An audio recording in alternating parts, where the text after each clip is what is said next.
আসসালামু আলাইকুম। প্রিয় নবম ও দশম শ্রেণীর শিক্ষার্থীরা, আপনাদের অর্ধবার্ষিক পরীক্ষা গণিতের সেট ও ফাংশন থেকে যারা সৃজনশীল আনসার করবেন, তাদের অবশ্যই এই ভিডিওটি দেখা উচিত। কারণ আমি এখানে সাজিয়েছি মোট ১০ টা প্রশ্ন আছে এখানে, যেগুলা সেট ও ফাংশনের ক নং এ আসতে পারে। ক নং বলতে এখানে আপনারা দেখেছেন খ এবং গ তে অনেক সময় তালিকা পদ্ধতি থেকে গঠন পদ্ধতি নিতে হয়। তো এগুলা আসলে খুব জরুরি। এগুলা ছাড়া সমস্ত সিকিউটা তুমি সলভ করতে পারবা না। কারণ সেট ও ফাংশনের সিকিউগুলো অনেক সহজ হয়। কিন্তু অনেক স্টুডেন্ট কি করে, এগুলা তালিকা থেকে গঠনে নিতে পারে না, যার কারণে সিকিউরিটি তারা ভুল করে আসে। সো পরীক্ষার আগে অবশ্যই এইটা সলভ করে যাবেন। তো প্রশ্নগুলো খেয়াল করেন। B, x belongs to N, x জোড় সংখ্যা এবং এক্স লেস দেন 7, অর্থাৎ এক্সটা জোড় হবে এবং 7 এর চেয়ে ছোট হবে। সি, কোয়াল মাইনাস 6 মাইনাস 4 2 2 4 6 কে গঠন পদ্ধতিতে প্রকাশ করো। তারপর A, x belongs to N, x less than 19 and 3 এর গুণিতক মানে হচ্ছে 3 এর নামতা, 3 একে 3, 6 9 12 এরকম।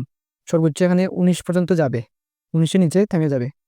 তারপর আছে x belongs to N, x একটি মৌলিক সংখ্যা এবং 2 এর চেয়ে বড় হতে হবে, 2 বা 2 এর চেয়ে বড় এবং 7 এর চেয়ে ছোট। তাই তো? তাহলে মৌলিক সংখ্যা কোন থেকে শুরু হয়? 2 থেকে। 2 3 5 7 11 13 এগুলো হচ্ছে মৌলিক সংখ্যা। এরপর P, x belongs to N, x square plus x minus 72 equal 0, এরকম যদি সমীকরণ দেওয়া থাকে, তাহলে এইটা মিডল টার্ম করে বা মিডল ব্রেক করে আপনার আগে এক্স এর মান বের করে নেবেন।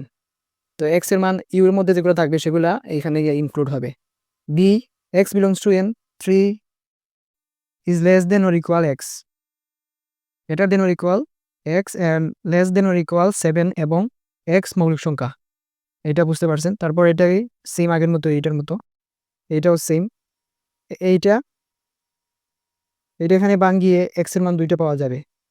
এরপর এখানে আছে এক্স বিলংস টু জেড, অর্থাৎ পূর্ণ সংখ্যা, প্লাস আসবে মাইনাসও আসবে, জিরো আসবে যদি আসে আর কি। তাহলে এক্স স্কোয়ার মাইনাস 9 ইকুয়াল 0, এখান থেকে সমীকরণ সমাধান করার পর যে দুইটা মান পাওয়া যাবে, যদি একটা মাইনাস আসে একটা আসে প্লাস, তাহলে এখানে যেহেতু জেড আছে সুতরাং প্লাসটাও আসবে মাইনাসটাও আসবে, এটাই বলতে চাচ্ছি।